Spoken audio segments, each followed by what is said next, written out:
Good day po mga idol. Meron po tayong nakasalang sa mag press machine natin. Pang kotse po ito mga idol. Ayan o, ang lapad o. Pang kotse yan, pang magandang kotse. Maganda rin yung mags niya. Ayan po. Ayan po o. Pakita ko lang close up yung sira niya.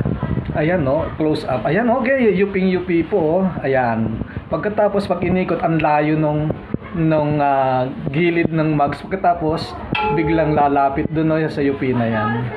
Ayan, kotse po yan.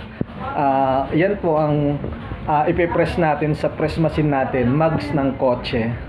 So tatapusin natin yan mabilisan.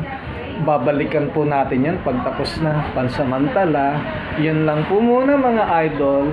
Salamat. Bye bye.